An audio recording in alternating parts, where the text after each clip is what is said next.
Hey, so this is number 2 in the Good News series, and this is the entrance to Elbrook Common, which is a park in London. And amazing thing happened here on my very first week of being youth worker in the area.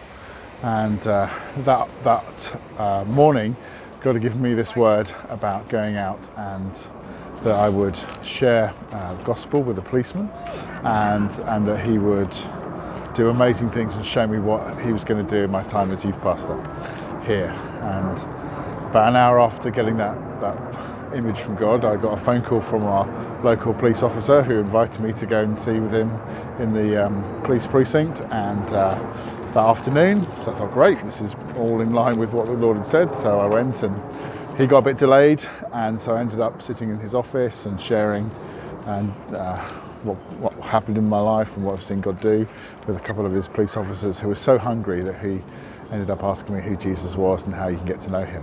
And so I was like, great, the first part of prophecy's come through, so what about the next bit? So I went up to various groups of gangs of kids around the area and just said, hi, I'm a youth worker in the area, and tell me what's going on and what's available for you guys. And I thought I'd done really well, and so I came back through this entranceway here, back towards where I was living, and I just felt the Lord say, no, there was something more he wanted to show. And so these two lads just came up this way, and I stopped them, said, hello, my name's Andrew, new youth worker in the area, and I said, would you like to feel the fire of God? And they looked at me strangely and said, what do you mean? He said, well, I'm a Christian, and Jesus has encouraged me to come here, and if you just put your hand out right now, I'm not going to touch your hand, just put my hand on top of yours, just going to pray just for you to feel the fire of God. And this guy was like, whoa, what is that? He said, what does it feel? I said, that feels really warm, really hot.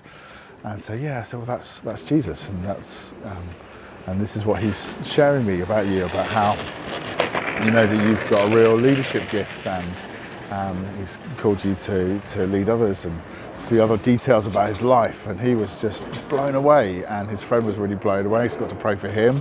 And then several of their mates came up, and I got to pray for them. And so there was this sort of like this whole area was me, which is a bunch of teenagers just praying for the next one, and they would bring the next one to be prayed. And then just behind me here there were two other of their friends walking up, laughing, giggling away.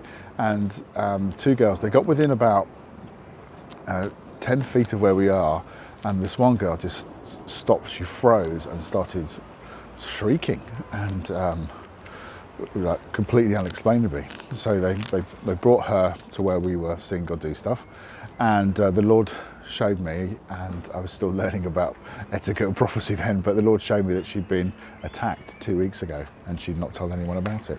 Anyway, she screams like really loudly and runs off.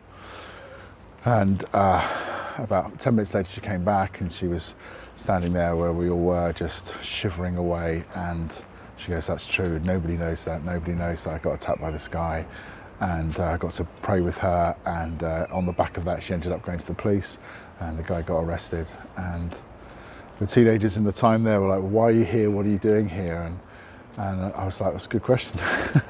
And so it's like I just felt the Lord say that he was going to show what difference you can make in an area, and to see God's power and love come, and to see a whole community of teenagers absolutely transformed for him. And those two guys ended up being two of the lads who ended up 2 years later being an influential part of the youth group, and they got saved. And I'll share some more testimonies about what happened with the drug gangs in the area. But this was a real sort of central first part of doing something. So there we go. Good news number 2 finished, and my encouragement for you is that wherever you are, he has you in your local area to make a difference. So it's good to get out of the house, to stand there and to say, okay, Jesus, what do you want me to declare here? What do you want me to shift in the area? Who do you want me to speak to? And to know that God can just do the same thing again and again and again in all of our local communities.